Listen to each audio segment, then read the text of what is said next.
From the JAMA Network, this is JAMA Clinical Reviews, interviews and ideas about innovations in medicine, science, and clinical practice. Hello, and welcome to this Women's Health Podcast. I'm Dr. Linda Brubaker, Associate Editor with JAMA. Today, we're joined by two distinguished guests, both of whom have careers in the subspecialty of maternal-fetal medicine. Today, we're going to discuss when pregnancy threatens the mother's life. Although we'll be using the term mother frequently throughout this podcast, we want to recognize that this includes the life of any birthing parent, and we encourage our listeners to consider the specific counseling and treatment needs of transgender and gender-diverse individuals. Our two guests today are Dr. William Grobman, who is a professor and vice chair of clinical operations in the Department of Obstetrics and Gynecology at The Ohio State University, Wexner Medical Center. And Dr. Cynthia Gyamfi-Bannerman is professor and the Samuel Yen Endowed Chair in the Department of Obstetrics, Gynecology, and Reproductive Sciences at the University of California, San Diego Health Sciences. Welcome to both of you. To begin, I'd like to discuss the overall issue of the rising maternal mortality rates. Dr. Grobman, would you be willing to comment on this problem in our country? Dr. Brubaker, thank you so much for that introduction. The rising rates of maternal mortality in this country are a public health crisis. Over the last 2 decades, they have increased 2 to 3-fold in this country overall. I think it's also important to recognize that they are wildly disparate among people of different groups. And I think it's also really important to realize that among all high-income countries, the United States has the very worst, meaning the highest, maternal mortality rate among any. And in fact, it's not just a little bit worse than others, it's substantially worse. Depending on the other country that you were to look at, it could be 5 to 10 times higher.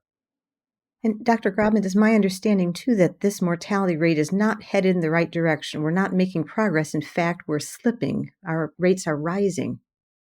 Yeah, that's exactly correct. That's been going on for really years at this point. If we were to go back many decades ago, it actually had been falling. But then after stabilizing, it actually has begun to rise again over the last 2 decades, doubling approximately and continuing to increase year over year. Dr. Gyamfi, Dr. Grobman highlighted some of the disparities by race and ethnic categories. Could you explain a little bit more about that? Thank you, Dr. Brubaker. I can. In fact, as a Black woman, it's very disheartening for me to see that Black women are 3 times more likely overall to die from causes linked to pregnancy than white women. And when you look at these statistics by education, it's even more harrowing in that a Black woman with a college education is more likely to die than a white woman with less than a high school education. And when you look at college graduates overall, Black women with college degrees are 5 times more likely to die than their white counterparts.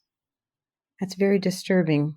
I really appreciate you and your colleagues for everything you do to make the best options for patients and safeguard pregnancy outcomes, sometimes in extremely difficult circumstances.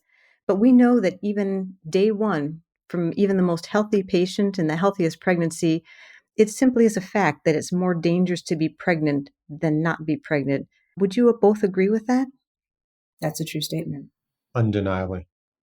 So that increased risk of death can occur from pregnancy-related phenomenon, but there are also non-pregnancy-related phenomenon. During today's podcast, I'd like to sort of focus on the areas of pregnancy outcomes that you experience in your work as maternal-fetal medicine specialists. So, Dr. Gyamfi, there are catastrophic outcomes even in normal pregnancy and delivery. Could you talk a little bit about some of those that you care for? So there are several catastrophic events, like you mentioned, that are rare, but that could happen in pregnancy. And it's very challenging to predict some of these. One example is an amniotic fluid embolism.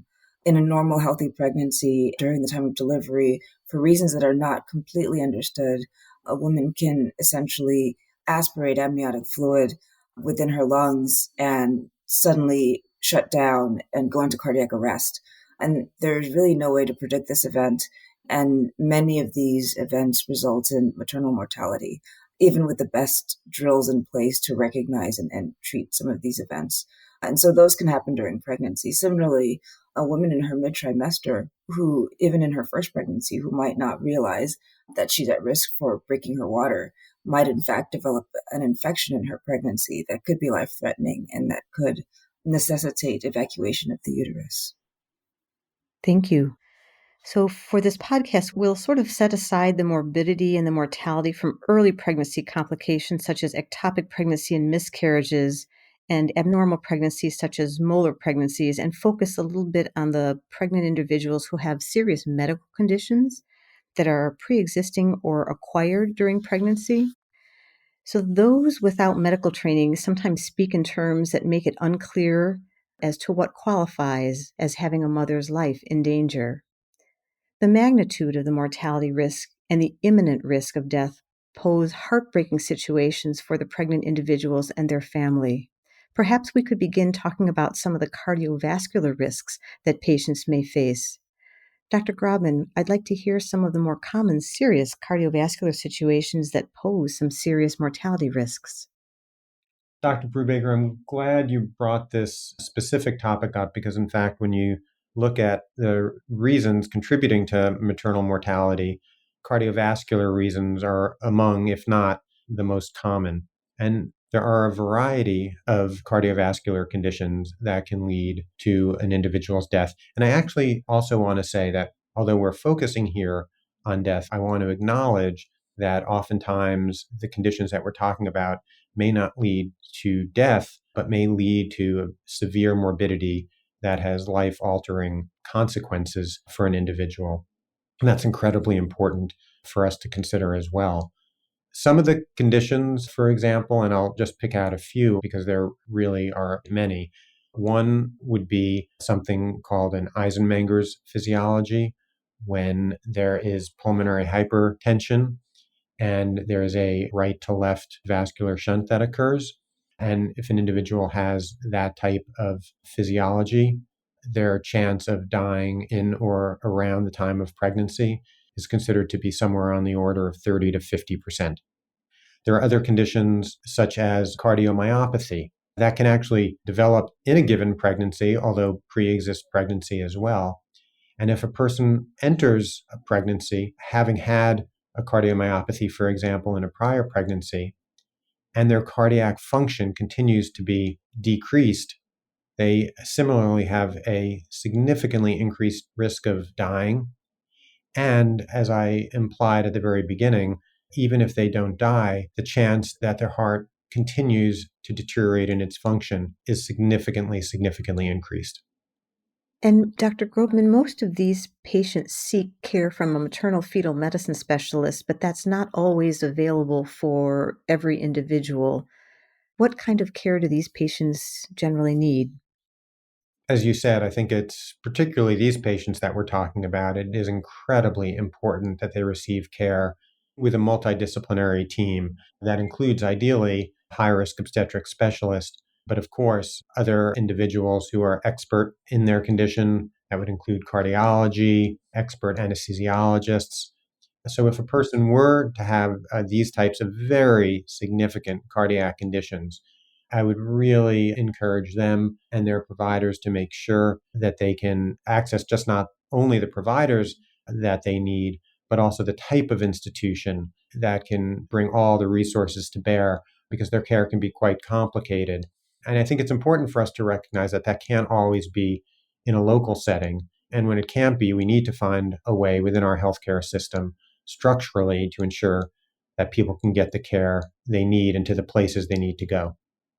And Dr. Grobman, even with all of that care in the best setting, that risk of mortality persists for some of these patients with serious underlying cardiovascular disease. Dr. Brubaker, you bring up an excellent point. I think when I had mentioned getting to the right physicians and getting to the right locations, that in no way was meant to imply, and if those things were to happen, then the chance of mortality or significant morbidity goes away. And in fact, the rates that I quoted you can be considered to be best case scenarios with all resources and knowledge brought to bear. And that's why these are such important things to be thinking about from the very start of pregnancy and actually even before pregnancy, because even with the very best modern medicine, the chance of significant morbidity and mortality remains markedly increased as a pregnancy continues. Thank you. Dr. Gyamfi, another major category are cancers that are either first diagnosed during pregnancy or recurrent. I recently was discussing an acute leukemia that occurred during pregnancy and the challenges that posed for a patient, her family, and their healthcare team. Would you be willing to talk a little bit about some of the common cancers and scenarios that may occur in your experience, may threaten the life of the mother? Yes, thank you. One of the most common cancers that can occur during pregnancy is breast cancer. In fact, about 1 in 3,000 women will have breast cancer during their pregnancies. And either they'll have an early diagnosis of breast cancer during the pregnancy or will come into pregnancy with the diagnosis. And it's challenging for the physician, the patient, and the pregnancy in general to decide what the best kind of treatment program will be. Oftentimes, the mother needs life-saving chemotherapeutic agents, and the trimester of the pregnancy will dictate which chemotherapeutics you can give, certainly, or the timing of these agents.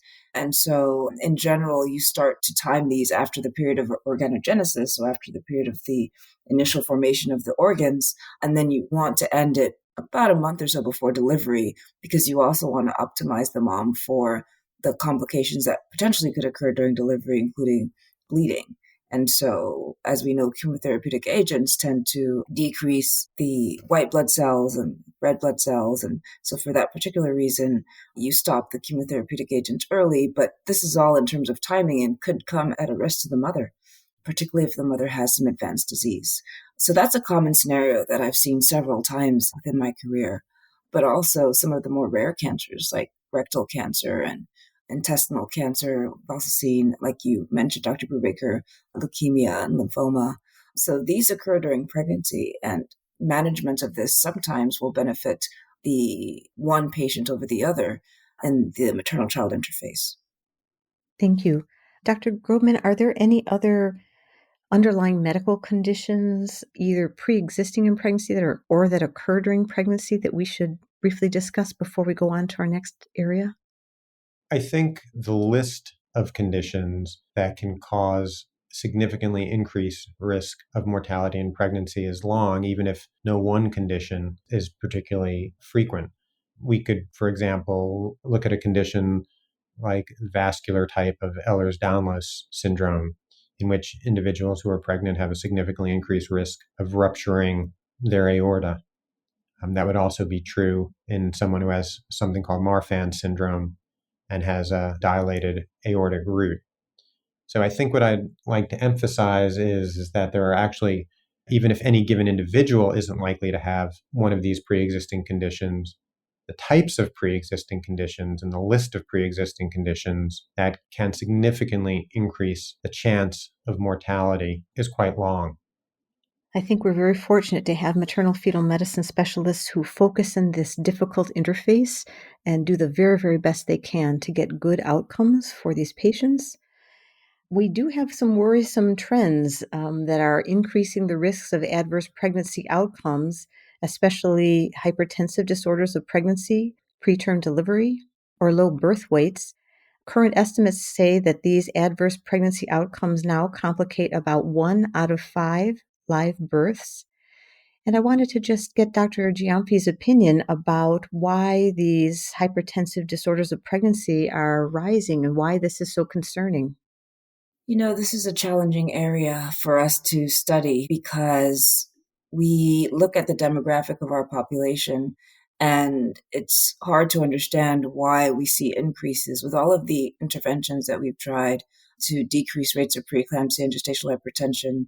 There still are increases, and whether that's due to body habitus or to the fact that folks come into pregnancy with more pre-existing morbidities and get preeclampsia over a chronic hypertensive picture, but we are seeing an increase in these rates. And the problem with that is historically, preeclampsia and eclampsia have been in the top 3 to 5 causes of maternal mortality worldwide. And so as we try to decrease rates of maternal mortality, that comes with an increasing of one of our more common complications. Thankfully, we do have many learning initiatives, many bundles, many quality initiatives to try to decrease these, identify them, and treat them early. But with increasing rates, it's really challenging in the obstetric field to try to decrease the mortality and morbidity that comes from developing these diagnoses. Commonly in the first pregnancy, we see women that develop hypertensive disorders of pregnancy, and sometimes that occurs at term, but it can even occur very preterm. In fact, so preterm that continuing the pregnancy could be life-threatening to the mother. But that can happen in any pregnancy, and certainly once you've had multiple pregnancies, that risk can go up even higher. Dr. Gyamfi, is it also true that although this is certainly capable of causing mortality, again, there's also a significant morbidity burden that accompanies the hypertensive disorders of pregnancy? That would be correct, Dr. Brubaker. The morbidity that comes with these, while we're fairly reasonable at preventing the mortality, the morbidity that comes with these complications is very common, much more common, obviously, than the mortality. And complications such as pulmonary edema and effects in the liver and kidney are relatively common. And these can lead to adverse outcomes for pregnant people. And so the early identification is key. But sometimes, and we've all seen this as maternal fetal medicine specialists, pregnant people will come in with preeclampsia or HELP syndrome that's so far advanced with very little signs or symptoms before they reach that point. Mm. And those are the cases that are devastating to families. Mm. Dr. Grobman, you recently participated in a paper about temporal trends in adverse pregnancy outcomes in birthing individuals aged 15 to 44. Would you go over the highlights of that to help our listeners understand what the temporal trends reveal to us? Dr. Brubaker, I think it goes back to what you introduced this part of the podcast with, which is that the temporal trends in adverse pregnancy outcomes in general have been, in fact, increasing over time. Not only because, for example, the average age of people at delivery has gotten older. In fact, if you were to look at all different age groups, the chance of adverse pregnancy outcomes has risen such that, depending on the exact definition that you use, but with ones that are commonly used, such as hypertensive disorders of pregnancy, preterm birth, small for gestational age birth, they're now occurring in approximately 1 in 5 people who are pregnant. Much of that increase has been driven by, as we've been discussing, the increase in hypertensive disorders of pregnancy that begin during pregnancy and can occur early, even in pregnancy. Those have been increasing at a clip of several percent a year, year over year. And in fact, in the last 5 or 6 years, it seems that those have been increasing at rates that are nearly 10% year over year. Dr. Gyamfi, this paper highlights the disturbing trends, but it also highlights some of the deepening racial and ethnic inequities that were noted. I'd like you to comment on those disturbing trends a bit as well. Thank you. Yes. So what was found in that paper is that the rate of adverse pregnancy outcomes were higher in non-Hispanic Black birthing people compared to non-Hispanic White, Hispanic, and Asian birthing people, without a narrowing of disparities across the study period. And so not only were there increases in adverse pregnancy outcomes, but there was no difference in the disparity, which is very disheartening. The authors were potentially able to look at disparities and maybe inform some strategies to mitigate some of these disparities in morbidity and mortality. But the trends are disturbing in that we're not seeing a difference. I think I'd like to begin to talk a little bit about ways that we can work together to reduce maternal morbidity and mortality.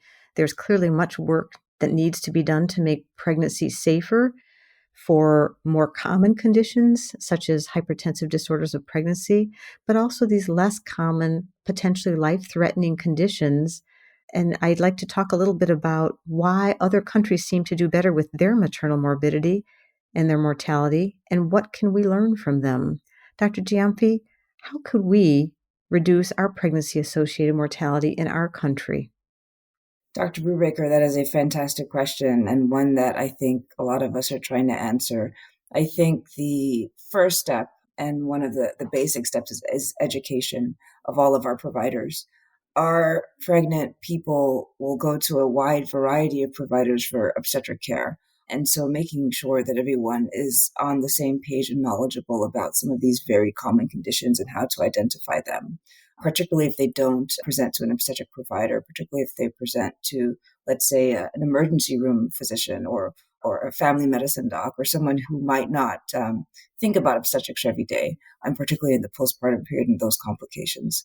So education, I think, is the very first step. And then moving from that would also be standardization of care.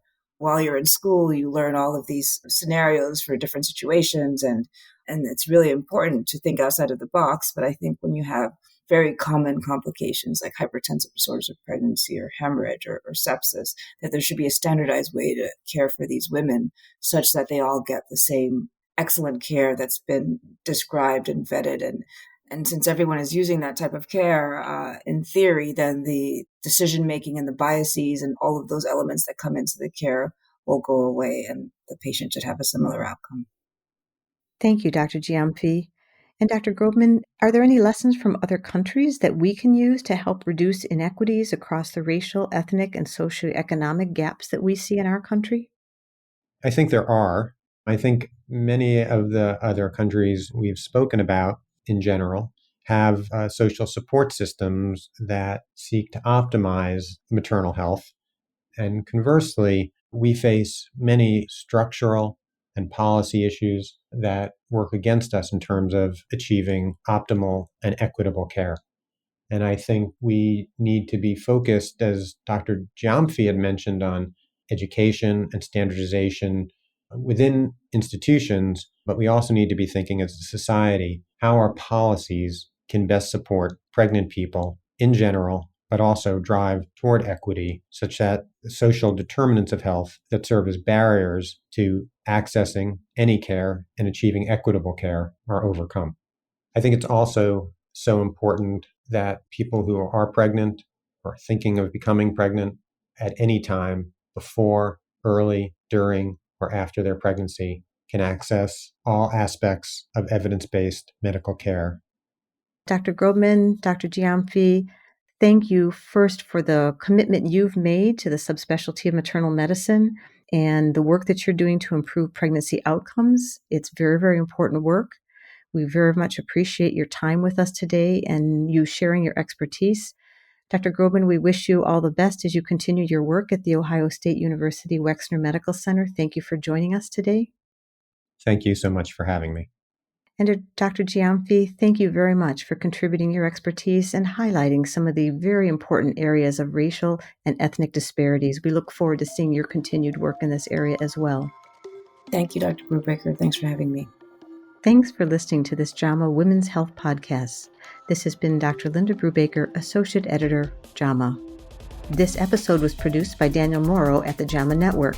The audio team here also includes Jesse McQuarters, Shelley Steffens, Lisa Harden, Audrey Foreman, and Marilyn Frickola.